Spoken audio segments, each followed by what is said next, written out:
I'm in the WishTV.com news center now, where we're gathering information as it comes in ahead of this storm. And we do have a couple of closings we want to pass along to you. Police have just reopened Meridian Street between 21st and 22nd Streets while they investigate. The weather is getting in the way of Christmas travel plans in the air and on the roads.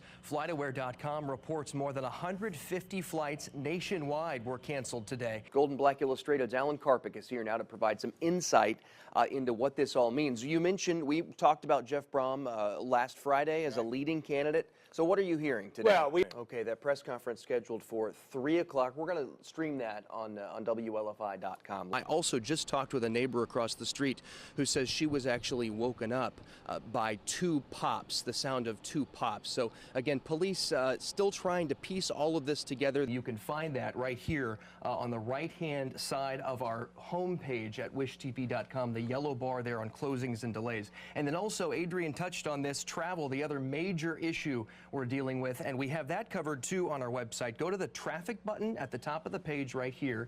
You go down to travel info, and that loads the travel info page, and then there you can see up to the minute travel delays, not only at Indianapolis International, but all of the area airports as well. Chicago O'Hare, Chicago Midway, Cincinnati, as well as Fort Wayne and South Bend. And then we've also got road closures too, something you'll certainly want to check on and be aware of before you hit the road. Roofing, pieces of power lines, and take a look at this. Look at this cinder block. This is actually from that building over there, about 50 or 60 feet away. This is how strong the wind was last night, that it picked up these cinder blocks and blew them all the way over to the highway. Next time you visit the BMV, if you pay close attention, you'll notice you may have gotten some money back. You've heard from an Indiana mother who's fighting to bring her children back from Cyprus. Well, now we're hearing her ex-husband's side of the story. And I'm Dustin Grove. We've got some rain in parts of central Indiana this morning, and we're talking about a chance of storms for the rest of your holiday weekend. Let's get right to meteorologist David Wire, who's in for Ken this morning. Morning, David. Hey. Of that missing 6-week-old baby in Indianapolis is asking for your help today as it starts a new search. And we're going on 5 days now. Delano Wilson has been missing since Wednesday morning. The boy's father says he was pistol whipped while out walking, and a man and woman ran off with his baby. IMPD called off the Amber Alert Friday night, but says its investigation continues.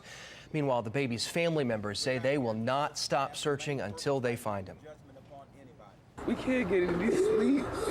He was not our son. This is a nightmare. We just want our son back. If anybody know anything, please, please. So many have been asking, what can I do to help? If you'd like to help look for Delano, a volunteer search party is getting together at noon at Oliver and Harding Streets. Your time now is 8:02. Westfield police say they've arrested a man involved in an attempted robbery, and they're still looking for another. Officers arrested Lawrence Clark for strong arm robbery, and a warrant is now out for the arrest of Deontay Bonner. Just before 4 in the morning last Thursday, police say the two demanded money from a fuel delivery driver at the Kroger gas station on Cary Road. Investigators say the men struggled, but the driver was able to get away and call 911. Excise officers arrested 18 people during Saturday's tailgating at Ball State University. Those arrested are facing charges for underage drinking. Officers made the arrests in the tailgating parking lots near Schumann Stadium, where the Cardinals beat the Colgate Raiders yesterday. For the first time, alcohol is being served to fans at Purdue football games. The change is part of the plan to revamp Ross-Ade Stadium. Before now, alcohol was served only in the stadium's suites. The newly rebuilt south end zone also debuted to fans during this weekend's game. The Purdue Athletics Department decided to give the end zone a new design since ticket sales weren't that popular in that part of the stadium. The reconstruction isn't over yet, though. A full redesign of the stadium is still underway. A week after flooding in Blackford County, there's still a whole lot of cleaning up to do. Red Cross volunteers are spending their Labor Day weekend working alongside those affected.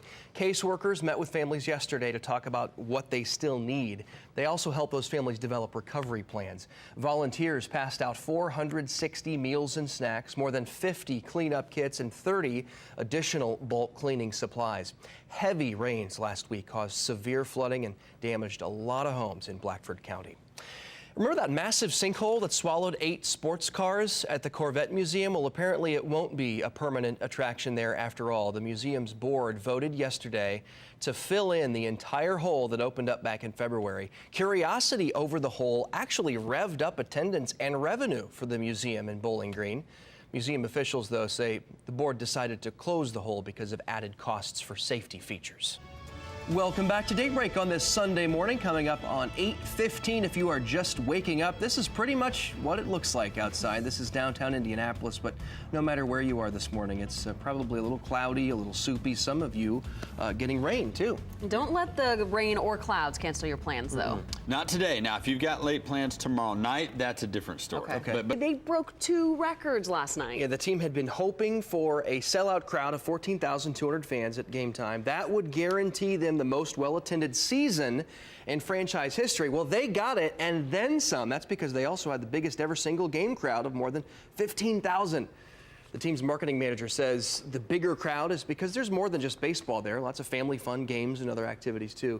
The record goes back to 1998. Last year, the Indians led all 176 teams in the minor leagues in attendance. And on top of all of that, they won last night. Yeah, I think it was 4-2. 4-2. Yeah. They said Indians tweeted that it was a big comeback. So there you go. Great night yay for them. It's 8:19. September coming up tomorrow. We are getting some rain, but it's not going to be a washout for the rest of your holiday weekend. David Wire's tracking it for us. Dave? you got to